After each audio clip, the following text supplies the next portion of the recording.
it's not the end. Yan ang reaksyon ni Nadine Lustre sa hiwalayang Kathniel.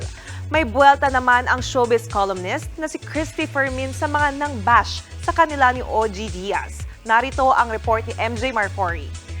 Si OG Diaz po tinatakan nyo bilang fake news peddler. Hindi nyo po kasi nakita kung sino si OG nung bago siya naging OG Diaz.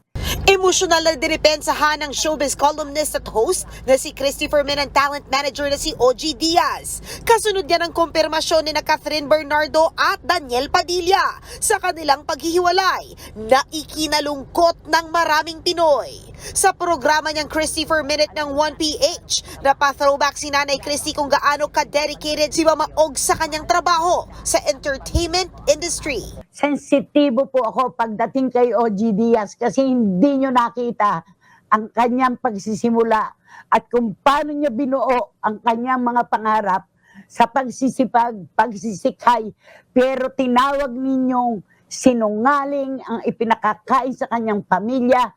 Matatanda ang sina OG at Nanay Christy ang unang nagsiwalat ng hiwalayang Kathniel. At dahil wala pang kumpirmasyon noon, nasabihan ng netizen sa sinungaling at nagkakalat ng fake news sina Nanay Christy at OG. Nabash din si Nanay Christy ng ilang fans dahil sa anilay pang body shame kay Catherine nang ikumpara niya ito noon kay senior high star Andrea Brillantes na dinadawit ngayon sa hiwalayan ni na Catherine at Daniel. No comment pa ngayon si OG sa breakup confirmation ni na Kath at DJ. Nagpapasalamat naman si Nanay Christy sa lahat na naging bukas ang isipan tungkol sa issue.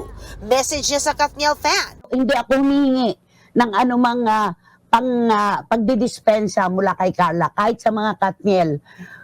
Lawakan nyo lamang po ang inyong isip, puso, at paghusga sa mga bagay-bagay habang hindi pa po ninyo nalilinawan ang lahat ng mga pangyayari.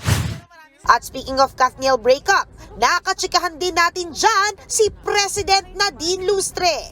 Matatanda ang noong 2020, naging big news din ang hiwalayan nila ni James Reid dahil sa kanilang iconic love team na JD. What matters is that you do what you want to do, you know, and if you feel na it's tapos na, it's the end of an era, then I mean, why linger?